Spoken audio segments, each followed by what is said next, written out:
तो प्यारे बच्चों, एक बार फिर से आप सभी का स्वागत है बिल्कुल ही नए लेक्चर में इलेक्ट्रोस्टैटिक्स 2 के। शायद आज का आखिरी लेक्चर भी होने वाला है इलेक्ट्रोस्टैटिक्स 2 का आपका, और इसमें हमें मुश्किल से 3 से 4 छोटे छोटे कॉन्सेप्ट सीखने होंगे जो कि काफी इंपॉर्टेंट होते हैं बोर्ड पर्पस से।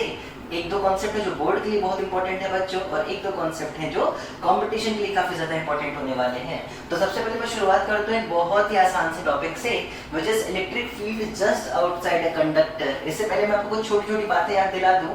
कुछ छोटी छोटी बातें ये हैं कि कंडक्टर जरूरी नहीं है हमेशा स्फेरिकल हो या फिर हमेशा रॉड जैसा हो, वो रैंडम किसी भी शेप का हो सकता है। इस बारे में हमने पहले भी चर्चा की है, और हमने ये भी चर्चा की थी कि अगर कोई रैंडम शेप का कंडक्टर है यानी कि अनसिमेट्रिकल कंडक्टर है, तो इस पर जब भी तुम कोई चार्ज देते हो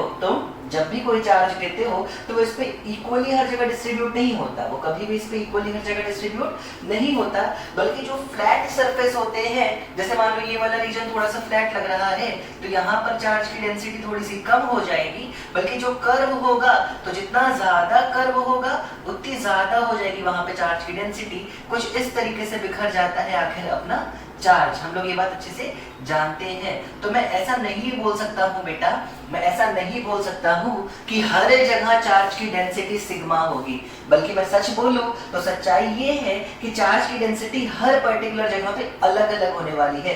कहीं सिग्मा 1, कहीं सिग्मा 2, कहीं सिग्मा 3, इस तरीके से चार्ज की डेंसिटी लगातार वेरी कर रही होगी। सर आखिर आपको कैसे पता? क्योंकि बेटा याद करो, मैंने ये फॉर्मूला भी तुमको डिराइव करवाया था। Sigma is directly proportional to 1/r।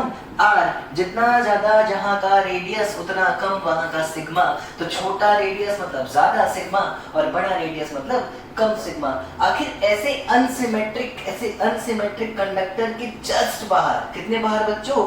Just बाहर कितनी होती है हमारी इलेक्ट्रिक फील्ड, यही पता करना है हमारा आज का टारगेट। तो चलो बहुत ध्यान से देखो, बहुत ध्यान से देखो। मैं क्या करने जा रहा हूं बच्चों, मैं गॉसियन सरफेस ड्रॉ करता हूं। यहाँ पे मैंने एक गॉसियन सरफेस ड्रॉ किया है। यहाँ पे एक सिलिंड्रिकल गॉसियन सरफेस है जिसके अंदर ये वाला पार्ट जो है हमारे कंडक्टर का आ रहा होगा। अब मैं कुछ चीज और बताऊं उससे पहले एक चीज क्लियर कर दूं बच्चों, ये गॉसियन सरफेस ऐसा नहीं है कि कंडक्टर से बहुत दूर तक है बाहर या नीचे भी बहुत दूर तक है। बात ध्यान से समझो, ये जस्ट आउटसाइड कंडक्टर खत्म भी हो जा रहा है। हालांकि आप समझ पाओ चीजों को क्लियरली, इसलिए मैंने फिर भी इतना गैप दिया है कंडक्टर से दूर, पर एक्चुअली मेरा ये जो गॉसियन सरफेस है कंडक्टर के जस्ट बाहर से जस्ट अंदर तक के लिए मैंने ड्रॉ किया है या फिर एज्यूम किया है। अब बहुत ध्यान से देखो, मैं कुछ प्रॉपर्टीज का यूज करूंगा जो मैंने सारी ही पहले बता रखी है, और मैं कोशिश करूंगा कि इलेक्ट्रिक फील्ड या फिर इलेक्ट्रिक फील्ड कितनी होती है आखिर उस पर्टिकुलर जगह पे कंडक्टर के जस्ट बगल में हमें पता चल सके। तो देखो ध्यान से, प्रॉपर्टी नंबर 1 जो मैं यूज करने जा रहा हूं वो ये है कि कहीं भी जस्ट आउटसाइड कंडक्टर अगर आप जाके चेक करते हो तो जो भी इलेक्ट्रिक फील्ड होगी बच्चों वो होगी एग्जैक्टली परपेंडिकुलर, वो होगी exactly perpendicular to the surface of conductor. हमें पता है कि इलेक्ट्रिक फील्ड कंडक्टर से निकलते समय या कंडक्टर में जाते वक्त हमेशा उसके सरफेस से परपेंडिकुलर हो जाया करती है। चलो शाबाश बच्चों, आपको ये कॉन्सेप्ट अच्छे से पता है। दूसरी चीज, अंदर कंडक्टर की कभी कोई इलेक्ट्रिक फील्ड नहीं होती है, मतलब इस पर्टिकुलर जगह पे इलेक्ट्रिक फील्ड कितनी होने वाली है बच्चों? 0 होने वाली है। बहुत बढ़िया, शाबाश। तो दो कॉन्सेप्ट हमने यहाँ पे यूज किए हैं, जो प्रॉपर्टीज हमने यूज की है कंडक्टर की, और अब हम चलते हैं अपने फाइनल रिजल्ट की तरफ। देखो बिल्कुल ध्यान से बच्चों, मैं मान लेता हूं कि कंडक्टर का ये वाला पार्ट जो मैंने तुमको दिखाया है, यहाँ की चार्ज डेंसिटी सिग्मा 1 के बराबर थी। देखो मैं सिग्मा नहीं लिख रहा क्योंकि चार्ज डेंसिटी अगर मैंने ये गॉसियन सरफेस यहाँ ना लेके यहाँ लिया होता या यहाँ लिया होता तो चार्ज डेंसिटी लगातार बदल रही होती। इसलिए मैं ऐसा मान लेता हूँ कि जिस पर्टिकुलर जगह पे मैंने इस गॉसियन सरफेस को आप सबको शो करने की कोशिश की है बच्चों, वहां पर जो चार्ज डेंसिटी है वो सिग्मा 1 के बराबर हो। तो आखिर कितना चार्ज होगा इस पर्टिकुलर सरफेस में? अगर मैं ये मान के चलूं कि मेरे गॉसियन सरफेस का जो क्रॉस सेक्शनल एरिया है, ये जो क्रॉस सेक्शनल एरिया है ये dA के बराबर है। कितना होगा बेटा? चार्ज। तो जो चार्ज इस गॉसियन सरफेस के अंदर मौजूद होगा dq, that will be sigma 1 into DA. चलो शाबाश बच्चों, इतना तो हमको समझ में आता है कि आखिर यहाँ पे कितना चार्ज मौजूद है, तो वो आ गया है सिग्मा 1 डीए के बराबर। अब मेरा लास्ट स्टेप जो रह गया बच्चों, वो वही स्टेप है जो हर बार इस चैप्टर में हमको यूज करना होता है। हाँ शाबाश बच्चों, हमें गॉस लॉ का यूज करना होगा, और गॉस लॉ को यूज करने से पहले हमें फ्लक्स निकालना होगा, टोटल फ्लक्स निकालना होगा। हमें पता है जो टोटल फ्लक्स होता है that is Q inside upon epsilon naught, तो Q in upon epsilon naught के बराबर होता है आखिर हमारा टोटल फ्लक्स। और क्यू इन कितना है बच्चों, तो sigma 1 DA upon epsilon naught, ये है गॉस लॉ के अकॉर्डिंग टोटल फ्लक्स जो कि इस गॉसियन सरफेस से लिंक कर रहा होगा। अब और ध्यान से देखो बच्चों, मैं फिर से इस गॉसियन सरफेस को यहाँ अलग बना के दिखाता हूँ बेटा तुमको, अगर तो देखना ध्यान से, इस गॉसियन सरफेस में तीन मेन सरफेसेस हैं, तीन मेन सरफेस है। एक इसके ऊपर वाला सर्कुलर रीजन, एक इसके नीचे वाला सर्कुलर रीजन, और एक इसका कर्व सरफेस एरिया। बिल्कुल ध्यान से देखो, जो इलेक्ट्रिक फील्ड थी, अगर ये था मेरा वहां पे शेप कंडक्टर का, तो इलेक्ट्रिक फील्ड सिर्फ ऊपर वाले सरफेस से ही बाहर निकली है बच्चों, कर्व वाले से कोई लेना देना नहीं है एक्चुअली इलेक्ट्रिक फील्ड का। क्यों? क्योंकि कर्व वाले सरफेस के एरिया वेक्टर के साथ, आखिर इस कर्व वाले सरफेस का एरिया वेक्टर है कहां सर? बेटा ऐसा होता है एरिया वेक्टर अगर होता तो हम जानते हैं अच्छे से। तो एरिया वेक्टर के साथ इलेक्ट्रिक फील्ड जो एंगल बना रही है बच्चों, वो 90 डिग्री है। कितना है बच्चों? और 90 डिग्री है, मतलब कोई फ्लक्स फॉर्म नहीं हो रहा होगा। साथ साथ जो नीचे वाला सरफेस है बच्चों, नीचे तो इलेक्ट्रिक फील्ड ही नहीं है, आप देखो उस फिगर को ध्यान से, तो नीचे से भी कोई फ्लक्स गुजर नहीं रहा होगा। तो आखिर फ्लक्स गुजर कहां से रहा है? सिर्फ और सिर्फ ऊपर वाला जो सर्कुलर रीजन है वहां से गुजर रहा है। मैं मान लेता हूं इस सरफेस को मैं 1 बोल दूं, कर्व सरफेस को मैं 2 बोल दूं, और नीचे वाले सरफेस को अगर मैं 3 बोल दूं, तो इस टोटल फ्लक्स को मैं ऐसे भी लिख सकता हूं, phi due to 1 plus phi 2 plus phi 3 is actually sigma 1 dA by epsilon naught। चलो बच्चों शाबाश, बहुत बढ़िया। कौन कौन सा फ्लक्स है सर आपने जीरो बताया? मैंने कर्व की वजह से मिलने वाला फ्लक्स जीरो बताया है, और मैंने नीचे वाले एरिया की वजह से मिलने वाला फ्लक्स जीरो बताया है। तो आखिर ऊपर वाले एरिया से कितना फ्लक्स बनेगा? तो फ्लक्स का बेसिक फॉर्मूला कहता है वो E into dA के बराबर होगा। कितना होगा बच्चों? E into dA के बराबर होने वाला है। और E into dA कितना आया है बच्चों? Sigma 1 dA by epsilon naught के बराबर। क्या डीए से डीए सर आप कैंसिल करोगे? शाबाश, बिल्कुल बच्चों मैं कैंसिल करूंगा। और यहाँ से किसी भी कंडक्टर के जस्ट आउटसाइड जो इलेक्ट्रिक फील्ड निकल के आती है वो आती है सिग्मा 1 अपॉन एप्सिलॉन नॉट के बराबर। सिग्मा 1 अपॉन एप्सिलॉन नॉट के बराबर। सर ये तो पहले भी पढ़ा हुआ फॉर्मूला है, फिर क्यों पढ़ा दिए? नहीं बेटा, डिफरेंस है। इससे पहले आपने sigma upon epsilon not formula कब पढ़ा था? जब हम लोग कॉम्बिनेशन ऑफ प्लेट्स पढ़ा करते थे। सिंगल प्लेट के लिए तो वो सिग्मा अपॉन 2 एप्सिलॉन नॉट था। ये प्लेट नहीं है बच्चों, ये प्लेट नहीं है पहली बात तो, ये कंडक्टर है।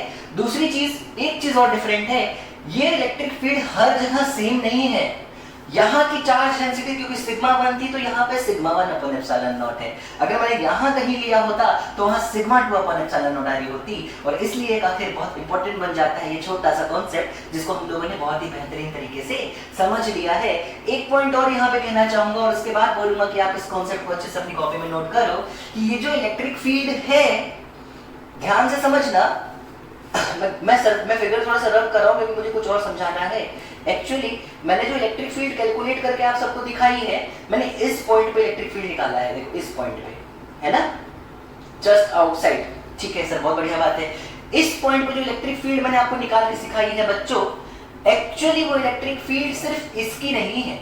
बच्चों को अभी लगता है कि वो इसकी वजह से है, ऐसा नहीं है। पूरे कंडक्टर की वजह से उस पॉइंट की इलेक्ट्रिक फील्ड है सिग्मा 1 अपॉन एप्सिलॉन नॉट। याद रखना, जिस जगह पे आपने गॉस सरफेस बनाया है सिर्फ उसकी वजह से फील्ड नहीं होती है बेटा। Field is because of charges inside as well as outside Gaussian surface. ये बहुत पुरानी प्रॉपर्टी है जो हम लोगों ने आज तो काफी वक्त से समझ रखी है। तो याद रखना, जहां मैंने इलेक्ट्रिक फील्ड निकाली है कंडक्टर के जस्ट बाहर, एक्चुअली वो इलेक्ट्रिक फील्ड सिर्फ और सिर्फ उस पर्टिकुलर सेक्शन की वजह से नहीं है जिसमें हमने गॉस लॉ लगाया है, वो पूरे कंडक्टर की वजह से आने वाली इलेक्ट्रिक फील्ड है। तो शाबाश बच्चों, एक छोटा सा कॉन्सेप्ट था जो बहुत ही तरीके से हम सब ने अभी सीख लिया है, और मैं उम्मीद करता हूँ अच्छे से आप इसके नोट्स को प्रिपेयर कर लोगे। तो चलो बच्चों, इस कॉन्सेप्ट को आप अपनी कॉपी में नोट करो। मैं सेकेंड कॉन्सेप्ट लेके आता हूँ, force as well as pressure experience by conductor, है ना। जैसे क्या हुआ, मेरी बात ध्यान से समझो। अगर इस पूरे कंडक्टर पे बेटा पॉजिटिव चार्ज है, तो ये कंडक्टर कहीं ना कहीं रिपल्शन जैसा फोर्स फील कर रहा होगा ना भाई, कहीं ना कहीं ये सारे चार्ज एक दूसरे को रिपेल करना चाहते होंगे ना, तो आखिर कितना प्रेशर फील कर रहा है ये कंडक्टर का मटेरियल, वो कंडक्टर का मटेरियल जो प्रेशर फील कर रहा है बच्चों, हमें उस प्रेशर को कैलकुलेट करना है हमारे सेकेंड कॉन्सेप्ट में। पर उससे पहले आप बहुत ही ढंग से फर्स्ट कॉन्सेप्ट को नोट करो और फिर मैं आपको सेकेंड कॉन्सेप्ट सिखाता हूँ। तो चलो बच्चों देखते हैं अपना नेक्स्ट कॉन्सेप्ट, जिसमें हमें पढ़ना है बच्चों इलेक्ट्रोस्टैटिक प्रेशर के बारे में। किसके बारे में बच्चों? इलेक्ट्रोस्टैटिक प्रेशर के बारे में। चलो ध्यान से समझो, अगर मान लो मेरे पास एक कंडक्टर है, अगर मान लो मेरे पास बच्चों एक कंडक्टर है और मैं ये मान के चलता हूँ कि इस पर जो चार्ज डेंसिटी है बच्चों, सपोज वो चार्ज डेंसिटी सिग्मा के बराबर हो। ये काम करता हूँ मैं आपको हाँ ठीक है, कोई दिक्कत नहीं, सही है, कुछ भी खराब नहीं किया हम लोग ने। मान लेता हूँ कि इस पर जो चार्ज डेंसिटी है वो सिग्मा 1 सिग्मा 2 सिग्मा 3 हर जगह अलग अलग हो, क्योंकि अनसिमेट्रिक कंडक्टर है। अब मेरी बात ध्यान से सुनो, मैं चाहता हूँ ये पता करना कि आखिर मान लो इतना सा पार्ट में कंडक्टर का रिमूव कर दूं, इतना सा पार्ट, ठीक है, इतना सा पार्ट रिमूव करके अलग ऐसे दिखाऊं, तुमको महसूस कराऊं, इसको अलग से महसूस करो बेटा, है ना। मैं चाहता हूं कि आप बेटा इसको अलग से महसूस करो। तो आखिर वो जो मैंने अलग से एक पार्ट आपको दिखाया है कंडक्टर का, आखिर ये जो मैंने अलग से एक पार्ट दिखाया है आपको मैंने कंडक्टर का, इस पार्ट पर कितना प्रेशर लग रहा है बाकी कंडक्टर की वजह से, इस पार्ट पर आखिर कितना प्रेशर लग रहा है बाकी कंडक्टर की वजह से, वो प्रेशर मुझे कैलकुलेट करना है इस कॉन्सेप्ट में, जिसका नाम है इलेक्ट्रोस्टैटिक प्रेशर। चलो बहुत ध्यान से समझते हैं। अब सपोज बच्चों मान लो जैसे मैं एक चार्ज हूं और मेरे आसपास और भी बहुत सारे चार्ज हैं, तो मुझ पर जो फोर्स या मुझ पर जो प्रेशर लगेगा, जाहिर सी बात है इलेक्ट्रिक फील्ड की वजह से लग रहा होगा। जाहिर सी बात है कि वो इलेक्ट्रिक फील्ड की वजह से लग रहा होगा, कि जहां फील्ड होगी वहीं तो फोर्स होगा, और फोर्स होगा तो प्रेशर होगा। पर मेरी बात समझो, क्या मेरी खुद की फील्ड मुझ पर प्रेशर लगाएगी? नहीं ना, ऐसा तो नहीं होगा। मान लो जैसे 10 और चार्ज हैं, तो उन सब चार्ज ने जो मेरे ऊपर फील्ड एक्सर्ट की होगी, उस फील्ड की वजह से मैं फोर्स एक्सपीरियंस करूंगा।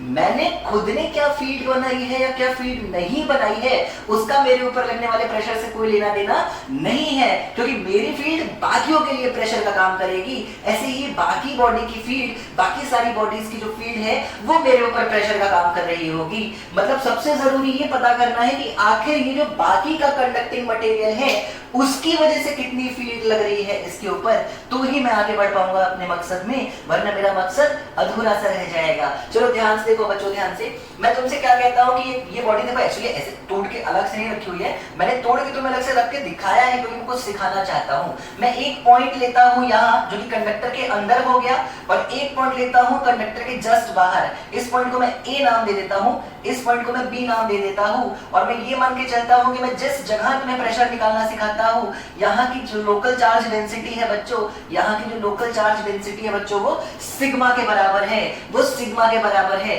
चलो अब ध्यान से देखो, ये ए पॉइंट है कहां सर? सर ये ए पॉइंट है कंडक्टर के अंदर, ये पॉइंट है कंडक्टर के अंदर। तो आखिर इस ए पॉइंट पे इलेक्ट्रिक फील्ड कितनी है सर? 0। हम तो जानते हैं कंडक्टर के अंदर कभी कोई इलेक्ट्रिक फील्ड होती ही नहीं है, शाबाश। और ये बी पॉइंट कहां है सर? ये है कंडक्टर के जस्ट बाहर, इनफैक्ट उस कंडक्टर के पार्ट के जस्ट बाहर जहां की लोकल चार्ज डेंसिटी बच्चों सिग्मा के बराबर दे रखी है हमको। तो मेरी बात ध्यान से समझो, ए वो पॉइंट है जो कंडक्टर के अंदर है और इस वजह से ए पे कोई इलेक्ट्रिक फील्ड नहीं होने वाली, बल्कि बी वो पॉइंट है जो कंडक्टर के जस्ट बाहर है, और जस्ट बाहर इलेक्ट्रिक फील्ड होती है सिग्मा अपॉन एप्सिलॉन नॉट। अभी अभी जस्ट हम लोगों ने डिराइव किया था। चलो मैं इसको और डिटेल में लेके चलता हूं। मैं ऐसा मानता हूं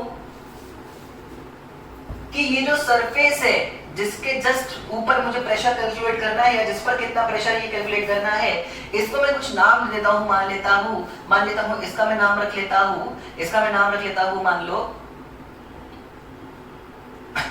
क्या नाम ले ले इसका, मान लेते हैं इसका नाम कुछ ऐसा रख लेते हैं, नील टाइप का नाम रख लेते हैं, चलेगा ना भाई बच्चों? चलेगा। और ये जो बाकी की पूरी बॉडी है, ये बाकी की पूरी बॉडी है, इसको मान लेते हैं, इसको भी एक नाम दे देते हैं, मान लेते हैं आर्गन नाम दे देते हैं इसको क्या नाम दे देते हैं बच्चों? आर्गन नाम दे देते हैं। तो देखो नील यानी कि ये वाला जो सरफेस में जिसकी बात कर रहा हूं, इस सरफेस पे फोर्स कौन लगा रहा है? इसमें फोर्स लगाएगा बच्चों बाकी की बॉडी, यानी कि आर्यन फोर्स लगाएगा। और बी पॉइंट पे जो इलेक्ट्रिक फील्ड है, बेटा ध्यान सुनना, बी पे जो इलेक्ट्रिक फील्ड है सिग्मा अपॉन एप्सिलॉन नॉट, वो इलेक्ट्रिक फील्ड नील और आर्यन दोनों की वजह से है।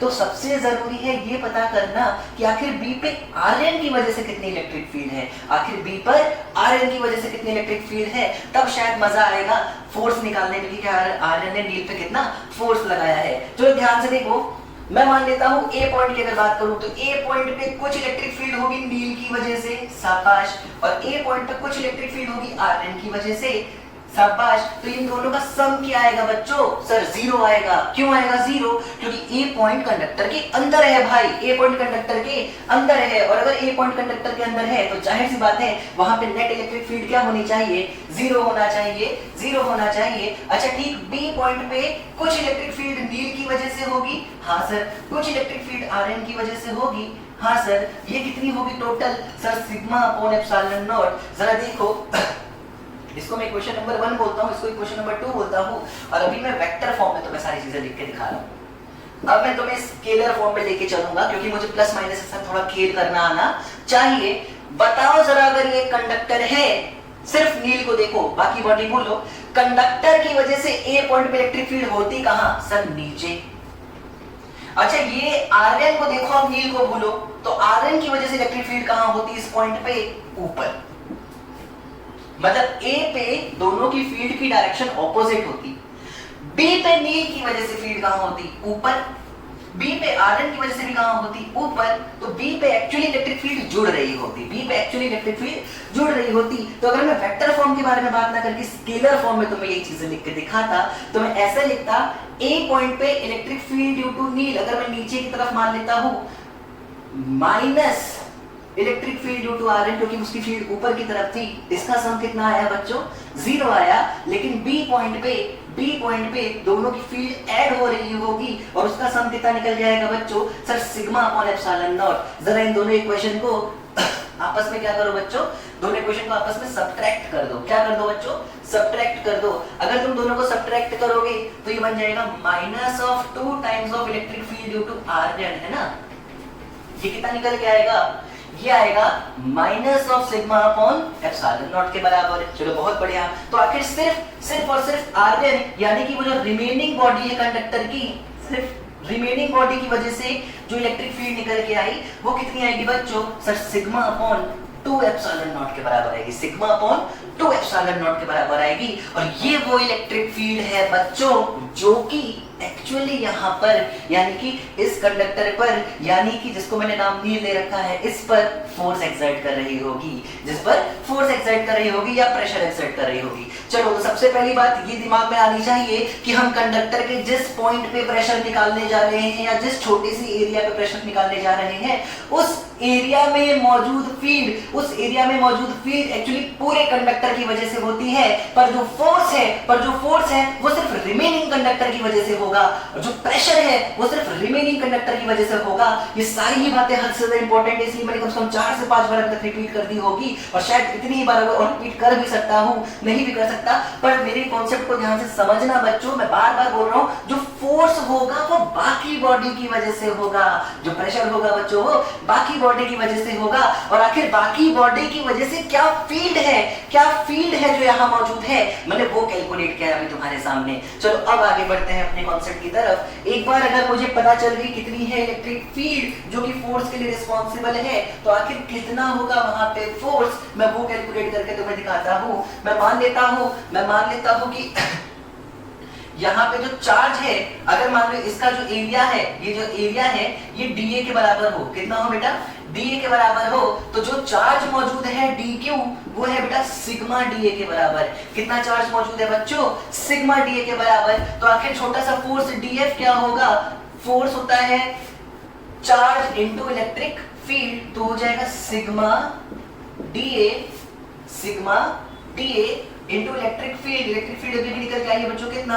सिग्मा अपॉन 2 एप्सिलॉन नॉट के बराबर। आखिर ये छोटा सा फोर्स कितना निकल के आया? ये आया बच्चों sigma square DA by 2 epsilon naught के बराबर, sigma square DA by 2 epsilon naught के बराबर। चलो शाबाश बच्चों, बहुत बढ़िया। तो ये तो हो गया आपका डीएफ। तो आखिर प्रेशर कितना निकल के आया?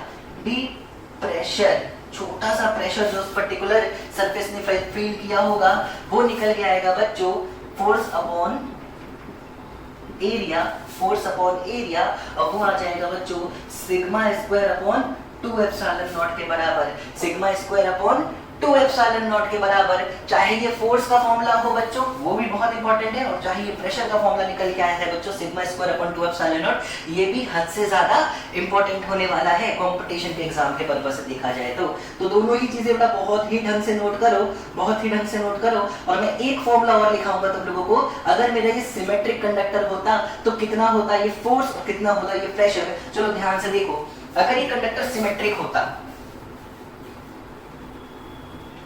अगर ये कंडक्टर बच्चों सिमेट्रिक होता तो सिग्मा को मैं लिख देता Q अपॉन ए, इसका मान लेते हैं क्रॉस सेक्शनल एरिया या फिर सरफेस एरिया जो भी आप बोलना चाहो, तो Q अपॉन ए, यहां से Q कितना होता बेटा, सॉरी हाँ सिग्मा क्या लिखता बेटा मैं Q अपॉन ए, और अगर मैं सिग्मा को Q अपॉन ए लिख सकता हूं, जरा प्रेशर के फॉर्मूले में सिग्मा की वैल्यू पुट करो, प्रेशर के फॉर्मूले में जब तुम सिग्मा की वैल्यू पुट करोगे बच्चों तो तुम्हें नजर आएगा, मैं लिख दूं फॉर सिमेट्रिक कंडक्टर जो प्रेशर निकल के आया वो हो जाएगा सिग्मा स्क्वायर यानी Q square upon 2a square epsilon naught के बराबर। बेटा मैंने सिग्मा को Q बाई a लिखा है, और जो फोर्स लगा वो हो जाएगा Q square into a upon 2a square epsilon not, या फिर a से a कैंसिल किया जाए तो Q square upon 2a epsilon not वो फोर्स हो जाएगा जो कि छोटा सा सेगमेंट, छोटा सा क्रॉस सेक्शन, छोटा सा पार्ट किसी कंडक्टर का महसूस कर रहा है बाकी की कंडक्टर की वजह से। तो ये था हमारा छोटा सा कॉन्सेप्ट ऑफ इलेक्ट्रोस्टैटिक प्रेशर। उम्मीद है ये कॉन्सेप्ट तुम्हें अच्छे से समझ आ गया होगा। इसके नोट्स बहुत ही अच्छे से बनाना बच्चों, इसके नोट्स काफी इंपॉर्टेंट होंगे। क्यों? क्योंकि ऐसे क्वेश्चंस आते हैं, सोप बबल दे देगा, सोप बबल के किसी पर्टिकुलर जगह पे चार्ज दे देगा, कहेगा बताओ कितना फोर्स लग रहा है, कितनी देर के बाद ये बबल फट सकता है। ऐसे सवाल बनते हैं और ऐसे सवालों करने के लिए ये फॉर्मूला को पता होना बहुत जरूरी है। तो ये कॉन्सेप्ट इंपॉर्टेंट है आपके लिए, इसको अच्छे से नोट करो। मैं थर्ड छोटा सा एक और कॉन्सेप्ट जो है वो लेके आता हूँ कि आखिर कैसे चार्ज डिस्ट्रीब्यूट कर लेते हैं खुद को अगर वो पैरेलल प्लेट्स में दिए हो और प्लेट्स को एक दूसरे के पास ला के रख दिया गया हो। हमने पहले भी ऐसा डिस्ट्रीब्यूशन सीख रखा था, पर तब कॉन्सेंट्रिक शेल्स के लिए पढ़ा था, तब हमने बच्चों कॉन्सेंट्रिक शेल्स के लिए पढ़ा था। इस बार हम लोग कॉन्सेंट्रिक शेल के लिए नहीं पढ़ेंगे बल्कि हम लोग पैरेलल प्लेट्स के लिए पढ़ने वाले हैं। तो इंपॉर्टेंट कॉन्सेप्ट है वो भी, पर इससे पहले ये दोनों कॉन्सेप्ट आपको अच्छे से आने चाहिए, बस इतनी ही उम्मीद है। बाकी मैं नेक्स्ट कॉन्सेप्ट लेकर आता हूँ।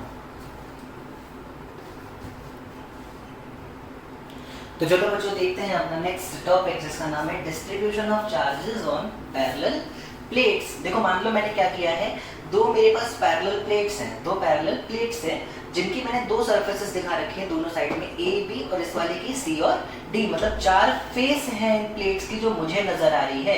एक सबसे एक्सट्रीम इस कॉर्नर की ए, एक अंदर वाली बी, फिर इस वाले की राइट साइड में होगी इस वाले की राइट साइड में हो जाएगी बच्चों सी, और इसके लेफ्ट में हो जाएगी बच्चों डी। तो ए बी सी और डी चार ऐसे फेस हैं जो मुझे इस समय नजर आ रहे हैं।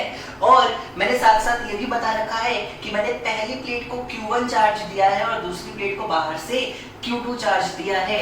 तो आखिर मेरे चार्ज देते ही ये Q1 और Q2 इन चारों ही प्लेट में किस तरीके से डिस्ट्रीब्यूट हो गए होंगे, कितना चार्ज होगा A फेस पर, कितना चार्ज होगा B फेस पर, आखिर क्या चार्ज होगा C और D फेस पर, यही कैलकुलेट करना है हमें इस नाजुक से सिंपल से टॉपिक में। बिल्कुल ध्यान से समझो बच्चों, बिल्कुल ध्यान से समझो। सबसे पहली बात एक कॉन्सेप्ट याद रखना, प्लेट की वजह से जो इलेक्ट्रिक फील्ड होती है, किसी भी प्लेट की वजह से जो इलेक्ट्रिक फील्ड होती है बच्चों, वो डिस्टेंस पर डिपेंड नहीं करती है। आपने पहले भी शीट की वजह से पढ़ा है सिग्मा अपॉन 2 एप्सिलॉन नॉट, इसमें कहीं एक्स वेक्स जैसी कोई चीज तो आती ही नहीं है, इसमें कोई भी एक्स जैसी चीज नहीं आती है। और ध्यान से देखा जाए तो ए बी सी और डी की जब मैं बात कर रहा हूँ, अच्छा एक चीज और समझ लेना, ये दोनों ही प्लेट्स कंडक्टर की बनी हुई है। किसकी किसकी बनी है, कंडक्टर की। तो इसके अंदर तो वैसे भी कोई चार्ज रहने वाला नहीं है, यहाँ पर कोई चार्ज नहीं होगा भाई, इन दोनों ही में बीच में कोई चार्ज नहीं होगा। या तो वो एक्सट्रीम स्पेस पे जा चुके होंगे या तो वो इधर वाली फेस पे आ चुके होंगे। मतलब चार्जेस सिर्फ ए बी सी और डी चार फेस पर ही मौजूद है। और मुझे पता है कि किसी भी शीट की वजह से जो इलेक्ट्रिक फील्ड होती है वो होती है सिग्मा अपॉन 2 एप्सिलॉन नॉट के बराबर, सिग्मा अपॉन 2 एप्सिलॉन नॉट के बराबर, जिसमें डिस्टेंस का कोई लेना देना नहीं होता। तो मैं इस प्लेट को इसके और पास ले जाऊं या इससे थोड़ा दूर ले जाऊं, उससे चार्ज के डिस्ट्रीब्यूशन में कोई फर्क नहीं पड़ेगा। अब शुरू करता हूं मैं कॉन्सेप्ट आपको सिखाना। मैंने पहले ही कहा है बच्चों की, क्योंकि ये कंडक्टर की बनी हुई प्लेट्स हैं, तो दोनों ही कंडक्टर के अंदर कोई भी एक पॉइंट ले लो। चलो मान लो मैंने ये पॉइंट ले लिया P। इस P पॉइंट पे जो नेट इलेक्ट्रिक फील्ड होने वाली है बच्चों, वो हमेशा और हमेशा जीरो ही होगी, क्योंकि कंडक्टर के अंदर कोई इलेक्ट्रिक फील्ड कभी नहीं होती। पर इंडिविजुअली अगर बात करें, इन चारों शीट्स के तरीके से इनको ट्रीट करें, प्लेट की जगह शीट जैसे सोचिए, तो ए पर मैं मान लेता हूं कुछ चार्ज होता, मान लेते हैं स्मॉल क्यू ए के बराबर। कितना चार्ज होता बच्चों, स्मॉल क्यू ए के बराबर। तो मैं एक चीज और जानता हूं कि कंडक्टर पर मौजूद चार्ज खुद को डिस्ट्रीब्यूट कैसे भी कर ले, सरफेस छोड़कर जा नहीं सकता, रहेगा उस सरफेस में ही। तो ध्यान से देखो, अगर इस वाली प्लेट पे मैंने चार्ज क्यू ए माना है बच्चों, तो इस वाली प्लेट पे चार्ज हो जाएगा Q1 माइनस क्यू ए के बराबर। कितना हो जाएगा बच्चों, Q1 माइनस क्यू ए के बराबर। सिमिलरली मैं इस वाले पे यानी कि C पे चार्ज QC मान लेता हूँ, या फिर QC मान लेता हूँ, तो जो D पर चार्ज होने वाला है वो होगा बच्चों Q2 माइनस QC के बराबर। ये एक डिस्ट्रीब्यूशन है जो मैं मान के चलता हूँ और उसके बाद मैं अपने क्वेश्चन को सॉल्व करूंगा। साथ साथ मैं एक चीज और मान लेता हूँ, हर एक प्लेट का एरिया ए के बराबर है। हर एक प्लेट का एरिया बच्चों ए के बराबर है, तो सिग्मा कितना होगा, Q अपॉन ए के बराबर होगा। चलो ये बात समझ में आती है सर, आगे बढ़ाओ कॉन्सेप्ट को। तो देखो P पॉइंट की जब मैं बात करता हूं बच्चों, जब मैं P पॉइंट की आपसे बात करता हूं, तो P पॉइंट पे इस ए प्लेट की वजह से इलेक्ट्रिक फील्ड इधर होनी चाहिए। बहुत बढ़िया सर, बहुत सही। इस P प्लेट पे इधर वाली शीट की, इस P पॉइंट पे इधर वाली शीट की वजह से इलेक्ट्रिक फील्ड इधर होनी चाहिए। इस शीट की वजह से फील्ड भी इधर होनी चाहिए, और बाहर वाली शीट की वजह से भी फील्ड इधर होनी चाहिए, क्योंकि हमेशा पॉजिटिव चार्ज पॉइंट को दूर की तरफ ले जाने की कोशिश करता है फील्ड की वजह से। अगर मैं बात करता हूं तो इसलिए सिर्फ ए प्लेट की वजह से, सिर्फ ए शीट की वजह से P पॉइंट पे फील्ड इस डायरेक्शन में है, बल्कि बाकी तीनों ही शीट की वजह से फील्ड उस डायरेक्शन में है। ठीक है, तो बहुत बढ़िया, अब आगे बढ़ते हैं हम लोग। आखिर कितनी है ये इलेक्ट्रिक फील्ड, मैं ऐसे लिखता हूं, ये है EA, ये है E स्मॉल a, ये हो गई EB, EC और ED। तो मुझे एक चीज पता है कि EA plus EB plus EC plus ED होनी तो जीरो ही चाहिए, और मैं वेक्टर फॉर्म में ना लिख के डायरेक्ट स्केलर फॉर्म में लिखूं तो मैं लिखूंगा EA minus EB minus EC minus ED must be equal to zero, क्योंकि नेट इलेक्ट्रिक फील्ड मुझे वहां पे जीरो करनी है। आखिर कितनी है हमारी EA, यानी ए शीट की वजह से लगने वाली इलेक्ट्रिक फील्ड, वो होती है sir sigma upon 2 epsilon not. Sigma कितना होगा उस प्लेट के लिए, चार्ज अपॉन एरिया। तो चार्ज कितना है बेटा उस पे, QA, एरिया कितना है A अपॉन 2 एप्सिलॉन नॉट। ये हो गई इलेक्ट्रिक फील्ड इस शीट की वजह से P पॉइंट पे। आखिर B की वजह से कितनी होगी, तो B पर मौजूद charge upon area 2 epsilon not. Sir बहुत बढ़िया। C की वजह से कितनी होगी, C पर मौजूद charge upon 2a epsilon not. और D की वजह से क्या होगी, D की वजह से होगी Q2 minus QC upon 2a epsilon not. और इन सब का सम क्या आना चाहिए बच्चों, जीरो के बराबर रहना चाहिए। सर डिनोमिनेटर तो हर बार सेम है, तो क्यों ना LCM ले लगा के आगे बढ़ा जाए। हाँ भाई बिल्कुल, तुम जैसा बोलोगे वैसा ही करेंगे हम लोग। तो मैं लिख सकता हूँ QA minus Q1 plus QA minus QC minus Q2 plus QC is equal to zero. हाँ सर बहुत बढ़िया लिखा आपने, कुछ गलत नहीं लिखा। क्या minus Q C plus Q C cancel हो सकता है? हाँ सर बिल्कुल कैंसिल हो सकता है।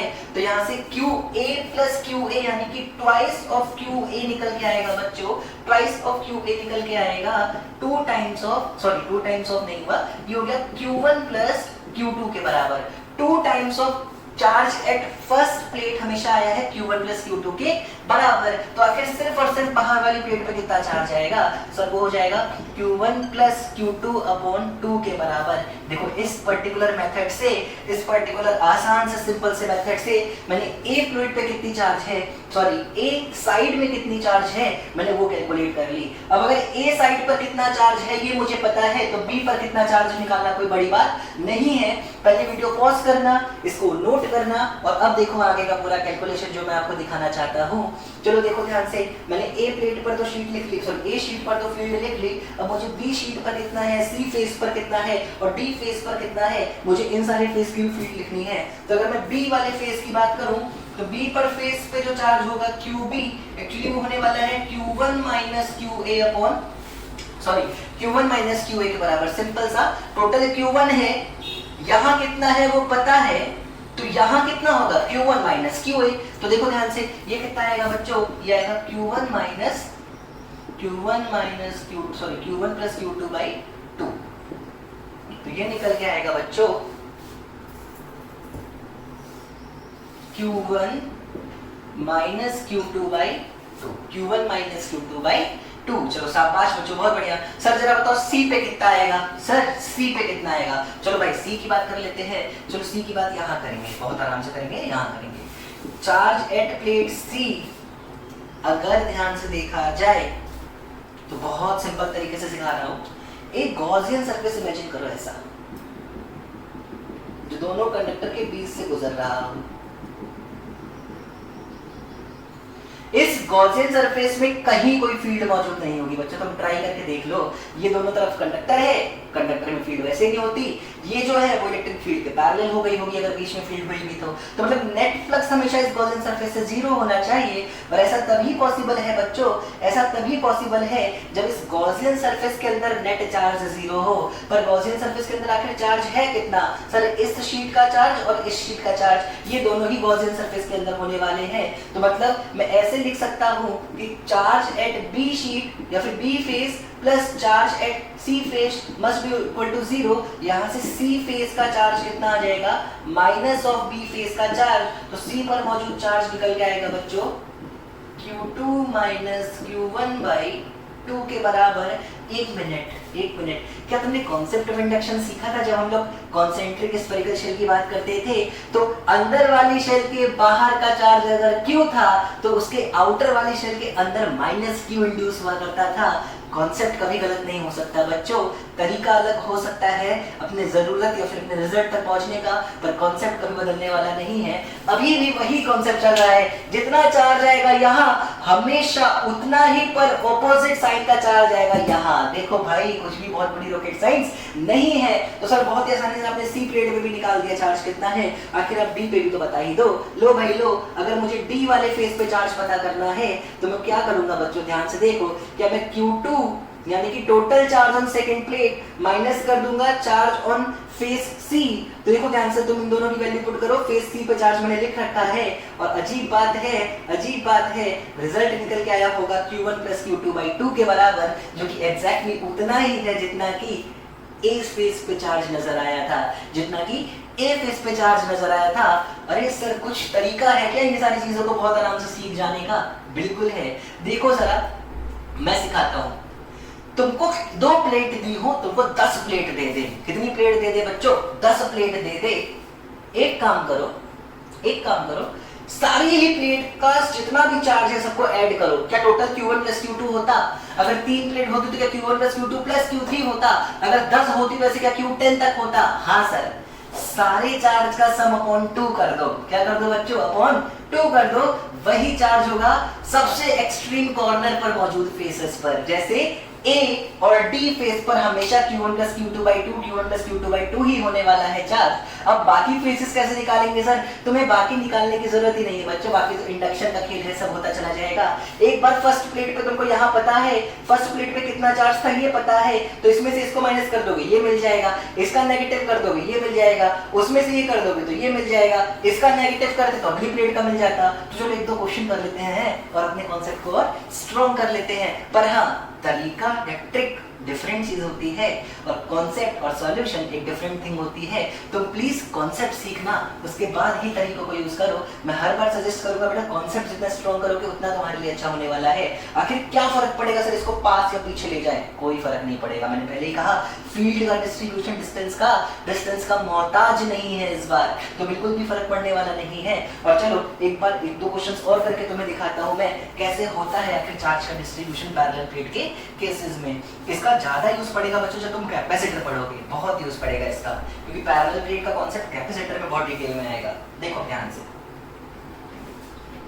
मान लो मेरे पास 3 प्लेट्स होती, कितनी प्लेट्स होती बच्चों? 3।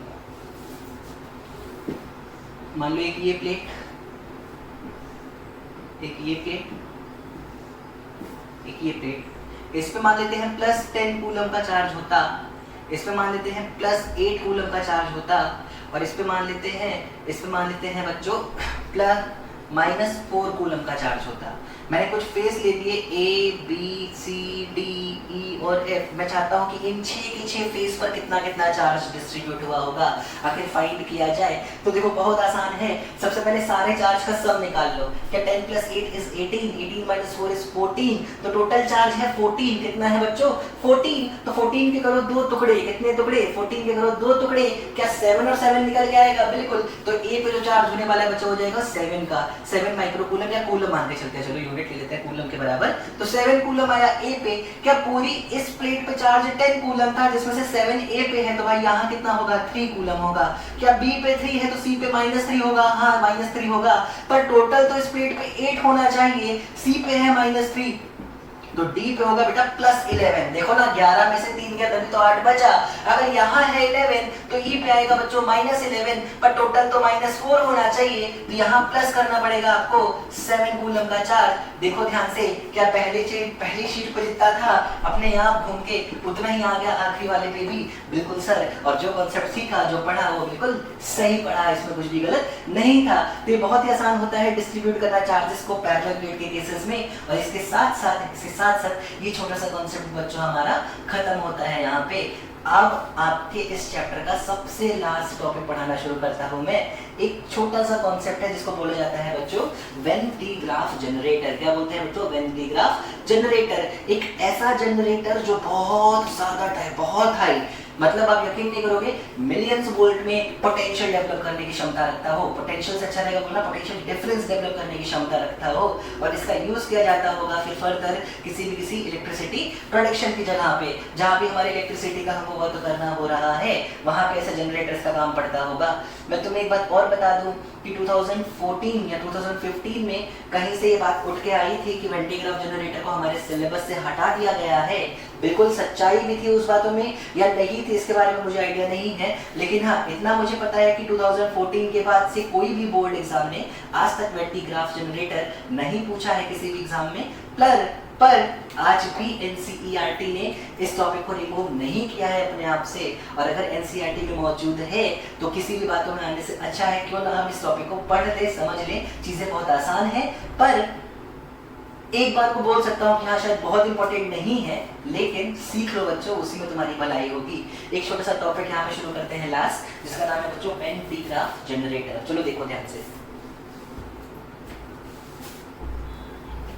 चलो मैं पहले फिगर अच्छे से बना लूं, फिर तुम लोगों को दिखाता हूँ। आखिर टाइम क्यों वेस्ट करना किसी का। तो बच्चों एक और कॉन्सेप्ट है जो शायद मैं मिस कर रहा था, पर जरूरी है कि हम उसको भी कवर कर लें, और बहुत ही ज्यादा इंपॉर्टेंट कॉन्सेप्ट है बेटा, जो मैं वेन डी ग्राफ से पहले आपको सिखाता हूँ। इसके जस्ट बाद मैं आपको वेन डी ग्राफ समझा दूंगा। वो कॉन्सेप्ट का नाम है बच्चों concept of grounding. Concept of grounding आखिर क्या होता है बच्चों? कॉन्सेप्ट ऑफ ग्राउंडिंग क्या कहना चाहते हो सर आप? ध्यान से समझो। मान लो मेरे पास 2 शेल्स है। क्या है बच्चों? मान लो 2 शेल्स है। और मैंने क्या किया, इसमें से किसी एक शेल को ग्राउंड कर दिया, किसी भी एक शेल को बच्चों क्या कर दिया, ग्राउंड कर दिया। या चलो इतना भी नहीं, मेरे पास एक ही शेल है या एक ही कंडक्टर है, मैंने इसको ग्राउंड कर दिया। क्या होता है जब हम किसी भी कंडक्टिंग बॉडी को ग्राउंड करते हैं, इस कॉन्सेप्ट को सीखना बहुत जरूरी है। मान लो जैसे मैं कहूँ कि इस पे 10 कूलम चार्ज था। कितना चार्ज था बच्चों, 10 कूलम चार्ज था जब मैंने इसको ग्राउंड नहीं किया था। और जैसे ही मैंने इस स्विच को बंद किया, जैसे ही मैंने इस स्विच को किया और कनेक्शन पूरा हुआ, तो सारा का सारा 10 कूलम चार्ज क्या होगा बच्चों, हमको लगता है कि सारा का सारा चार्ज सर ग्राउंड में चला जाता होगा। हाँ यार, तुमको जो भी लगता है तुमको बिल्कुल सही लगता है, तुमने जो बोला बिल्कुल सही बोला है। पर क्या इसका मतलब ये है कि जब भी हम किसी बॉडी को ग्राउंड करेंगे, जब भी हम किसी बॉडी को क्या करेंगे बच्चों, ग्राउंड करेंगे, तो उस बॉडी का सारा चार्ज चल के कहाँ चला जाएगा, सारा का सारा चार्ज चल के चला जाएगा बच्चों ग्राउंड में। क्या इसका ये मतलब हुआ? हाँ, इसका तो यही मतलब नजर आ रहा है सर, जैसा कि आप बता रहे हो कि अगर 10 कूलम पूरा का पूरा ग्राउंड में गया होगा तो ऐसा ही हुआ होगा। नहीं बच्चों, मेरी बात ध्यान से सुनो, यही होती है गलती छोटी सी, और गलती नहीं होती तो शायद पढ़ाना नहीं पड़ता। इसीलिए बस तुम्हें पढ़ाना है ये कॉन्सेप्ट जो ये कहता है कि जब भी तुम किसी भी कंडक्टर को ग्राउंड करते हो,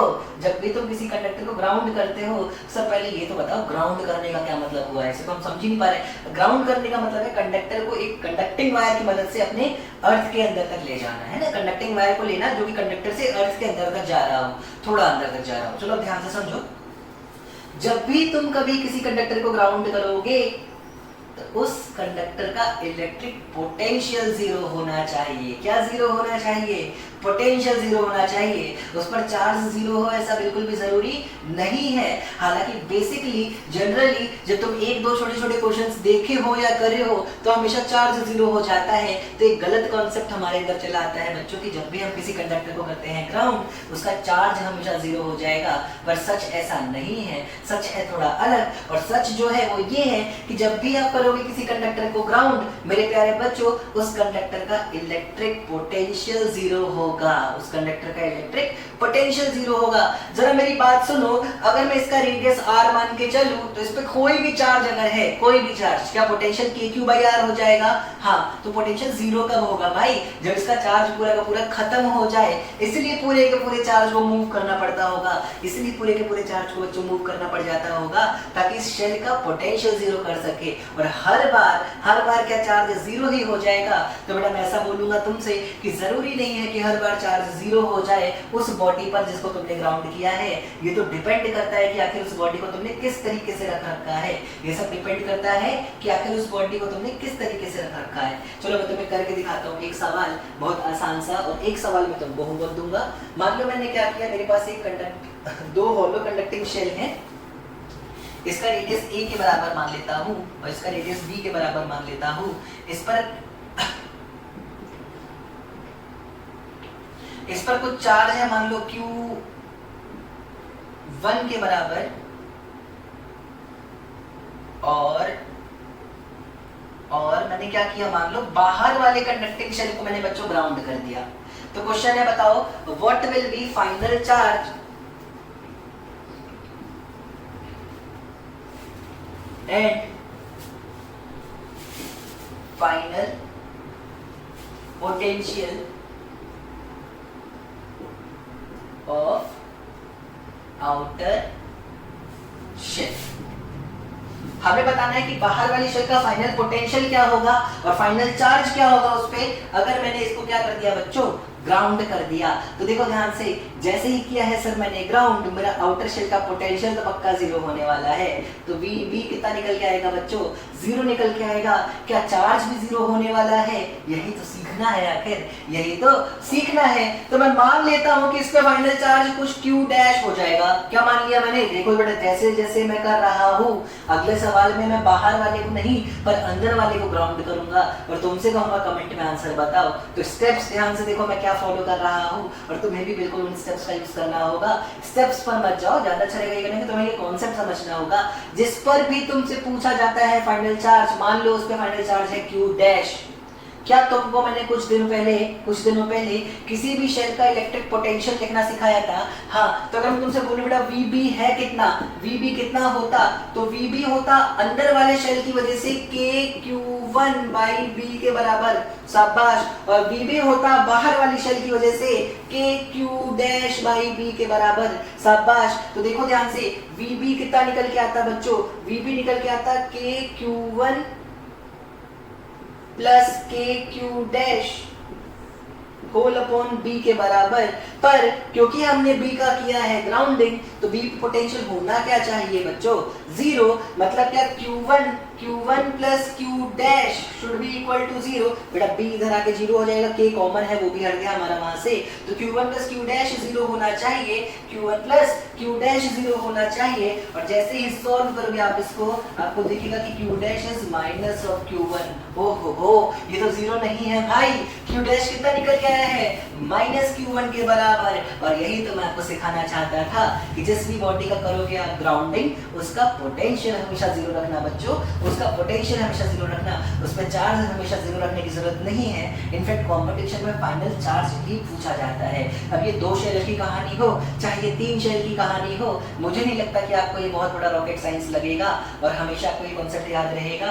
बस आप मेरी बात को थोड़ा सा सच प्रूव करना, ये बता के कि अगर सवाल बदल दिया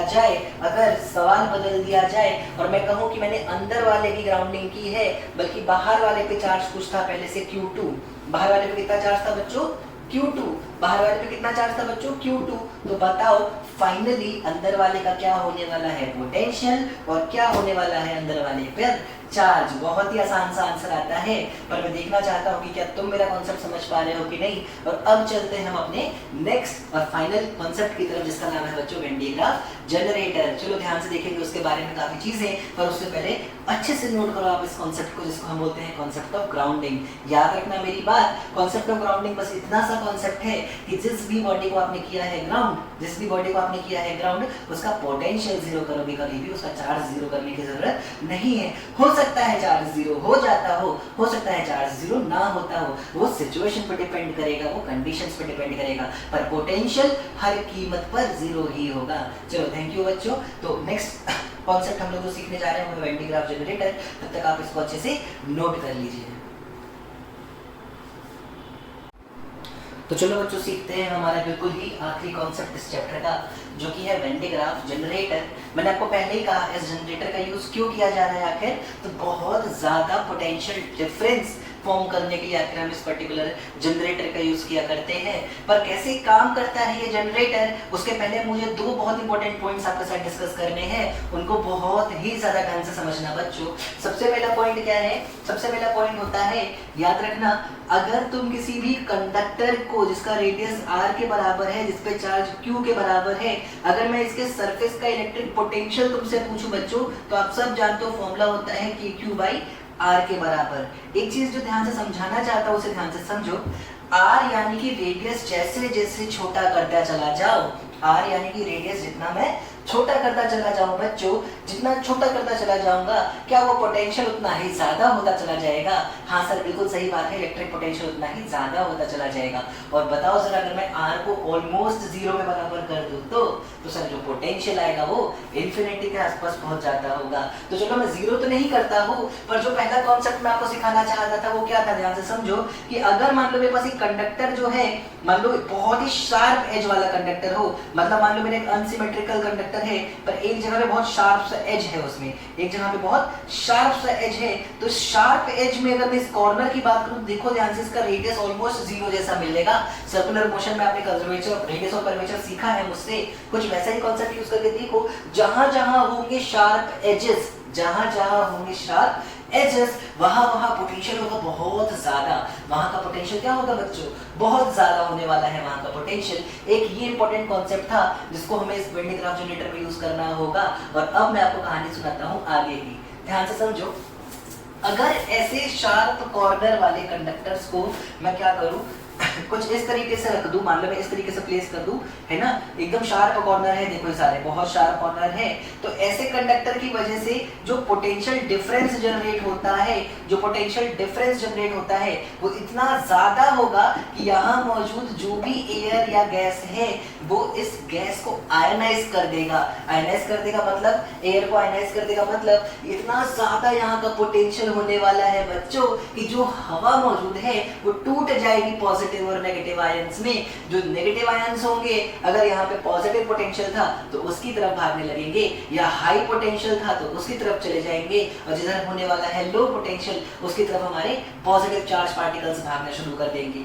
ये छोटा सा कॉन्सेप्ट होता है। इस कॉन्सेप्ट की वजह से क्या होता है, जब आयंस ब्रेक कर रहे होते हैं बच्चों, जब आयंस ब्रेक कर रहे होते हैं, जब एयर ब्रेक कर रही होती है, उन पोटेंशियल उस पोटेंशियल डिफरेंस के बीच में मौजूद एयर जब ब्रेक कर रही होती है तो एक साउंड प्रोड्यूस होता है। क्या प्रोड्यूस होता है बच्चों, एक साउंड प्रोड्यूस होता है, बज का साउंड होता है वो, BU-ZZ वाला बज जैसा साउंड होता है वो। और ये जो पूरा कॉन्सेप्ट है किसी पर्टिकुलर गैस को डिस्चार्ज करा देना या फिर आयंस में ब्रेक कर देना, ये पूरा कॉन्सेप्ट जिसमें हम लोगों ने शार्प कॉर्नर्स की हेल्प ली है, इस कॉन्सेप्ट को बोला जाता है। दुख के साथ बोलना पड़ रहा है मुझे, इस नाम को मैं लेना तो नहीं चाहता पर लेना पड़ेगा, ये कॉन्सेप्ट है फिजिक्स में, मैं इसको छोड़ नहीं सकता। और ये जो कॉन्सेप्ट होता है किसी गैस में डिस्चार्ज करवाने का, इसको कहते हैं कोरोना डिस्चार्ज। क्या बोलते हैं बच्चों, कोरोना डिस्चार्ज, कोरोना डिस्चार्ज। ध्यान से समझना, अगर तुमसे क्वेश्चन कभी पूछा जाएगा कि एक्सप्लेन करो working of a Van de Graaff generator, तो तुम्हें प्रॉपर काम करना है उसके फिगर पे, फिर वर्किंग से पहले उसके प्रिंसिपल पे, क्या करके इस प्रिंसिपल पे काम कर रहा है ये वैन डी ग्राफ जनरेटर। और जब तुम लिखोगे it is working, the principle of working of a generator is based on concept of corona discharge, ये वर्ड का यूज नहीं करोगे बच्चों तो मार्क्स पूरा नहीं मिलेगा। So what is concept behind corona discharge, तो कॉन्सेप्ट इतना सा है कि whenever there is a sharp edge in a conductor due to very high potential at the sharp edges, the air passing near by that particular sharp edge just break into ions, and this whole concept produce a sound and the whole phenomena is called corona discharge. चलो बढ़िया sir, बहुत अच्छा समझाया आपने corona discharge के बारे में। तो याद रखना इस छोटे से कॉन्सेप्ट का ही इस्तेमाल करके हम वैन डी ग्राफ जनरेटर को अपने पूरी तरीके से काम करवाने वाले हैं। और आखिर कैसे काम करता है वैन डी ग्राफ जनरेटर, अब मैं ले चलता हूँ आपके उसकी तरफ। उससे पहले मैं कुछ चीज आपको दिखा दूं। ये जो बाहर आपको ब्लू कलर का स्फेरिकल शेल नजर आ रहा है, ये कंडक्टिंग है। कैसा है बच्चों, कंडक्टिंग। ये जो बेल्ट नजर आ रही है आपको, ये एक बेल्ट है बच्चों, ये एक बेल्ट है जो दो मोटर शाफ्ट पे रखी हुई है। जब मोटर शाफ्ट घूमेंगे तो बेल्ट ऐसे मूव करेगी, किसी भी डायरेक्शन मूव कर सकती है। मैं मान लेता हूँ ऐसे मूव कर रही होगी, या चलो मैं मान लेता हूँ ऐसे मूव कर रही होगी, ऐसे मूव कर रही होगी ये बेल्ट लगातार, है ना। तो ध्यान से देखो, ये बेल्ट बनी हुई है बेटा नायलॉन की। मैंने लिख रखा है किसकी बेल्ट है बच्चों, ये नायलॉन की। और nylon is a bad conductor, याद रखना कैसा कंडक्टर है, बैड। तो इस पे जो भी चार्ज है वो पूरे में डिस्ट्रीब्यूट कभी नहीं होगा, जहां आप चार्ज छोड़ दोगे वहीं बैठा रहेगा चुपचाप। बात समझ पा रहे हो, हाँ सर समझ पा रहे हैं। तो it is a bad conductor. इसके अलावा मैंने यहाँ पे देखो ये कॉम्ब दिखा रखा है, इसको बोलते हैं कॉम्ब 1। इसको क्या बोलेंगे बेटा, कॉम्ब या फिर ब्रश 1 बोलेंगे। और ऐसे यहाँ पे आपको दिख रहा होगा कॉम्ब 2।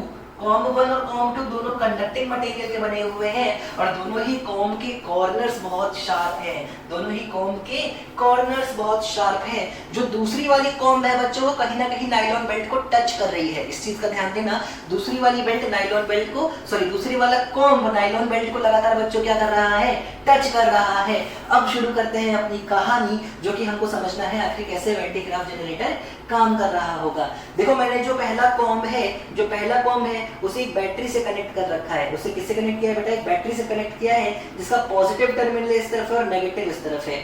इसकी वजह से, इस बैटरी की वजह से कहीं ना कहीं कुछ चार्ज जो है, जो इस पर्टिकुलर कंडक्टर में मौजूद था, वो कॉर्नर्स पे आएगा। और जब कॉर्नर पे हमारा चार्ज मौजूद हो जाता है, जब कॉर्नर पे हमारा चार्ज मौजूद हो जाएगा तो बहुत ज्यादा पोटेंशियल बनेगा वहां पे। क्या बनेगा बच्चों, बहुत ज्यादा पोटेंशियल बनेगा। इस बहुत ज्यादा पोटेंशियल की वजह से, और हमारी बेल्ट न्यूट्रल थी, हमारी पहले से बेल्ट में कोई पोटेंशियल नहीं है, तो जीरो पे है हमारी बेल्ट। तो यहाँ पोटेंशियल डिफरेंस बहुत ज्यादा क्रिएट हुआ बच्चों। क्या क्रिएट हुआ सर, अच्छा खासा पोटेंशियल डिफरेंस क्रिएट हुआ। क्या सर बैटरी की वजह से पॉइंट कॉर्नर पे चार्ज आया है? नहीं, याद रखना बैटरी चार्ज प्रोड्यूस नहीं करती है। मैं करंट चैप्टर में आऊंगा, बहुत डीप ले जाऊंगा तुमको इस पर्टिकुलर टॉपिक में, पर बात दिमाग में बैठा लो, बैटरी ने चार्ज वहां पे नहीं दिया है, चार्ज पहले से मौजूद है, चार्ज पहले से मौजूद है हमारे कंडक्टर में, और क्योंकि पोटेंशियल डिफरेंस इतना ज्यादा क्रिएट हो चुका होगा, इस वजह से यहाँ की जितनी भी एयर मौजूद होगी बेटा वो डिस्चार्ज करेगी खुद को, तोड़ेगी खुद को, और जब एयर टूटेगी तो जो पॉजिटिव पार्ट होगा, जो पॉजिटिव वाले आयंस होंगे वो आके इस बेल्ट पे इकट्ठा हो जाएंगे, वो आके इस बेल्ट पे ऐसे इकट्ठा हो जाएंगे, ये बेल्ट लगातार चलती जा रही होगी तो पॉजिटिव चार्ज भी साथ में चलते चले जा रहे होंगे, और ऐसे हमारा पॉजिटिव चार्ज ऊपर जा रहा होगा बेल्ट की मदद से। अब क्या हुआ सर आगे?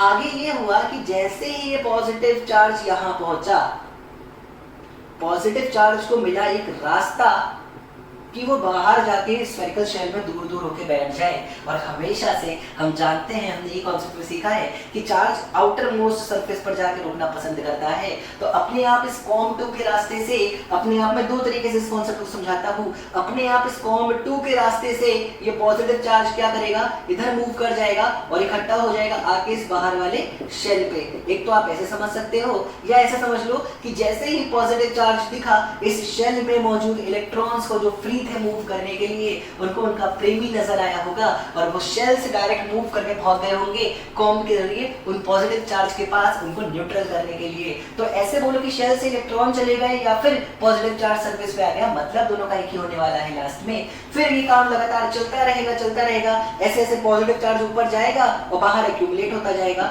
इस पर जितना ज्यादा तुम जितनी देर तक चार्ज को एक्यूमुलेट करोगे बच्चों, उतना ज्यादा होगा इस कॉन्सेंट्रिक स्फेरिकल शेल के सरफेस का पोटेंशियल। और हमारा काम ही यही था कि हम पोटेंशियल जनरेट करें बहुत ज्यादा। तो आप जितना ज्यादा चार्ज इस बाहर वाले सरफेस पर लेके आने वाले हो, उतना ज्यादा हो जाएगा उस सरफेस का पोटेंशियल। और ये जो पूरा का पूरा कॉन्सेप्ट है, इसी को हम क्या बोलते हैं बेटा, वेन डी ग्राफ जनरेटर बोलते हैं, जो कि किस प्रिंसिपल पे काम कर रहा है, किस प्रिंसिपल पे काम कर रहा है सर? ये काम करता है कोरोना डिस्चार्ज के प्रिंसिपल पे। तो उम्मीद है कि कोरोना डिस्चार्ज आपने सही से समझ लिया है, उम्मीद है आपने पूरा कॉन्सेप्ट सही से समझ लिया है।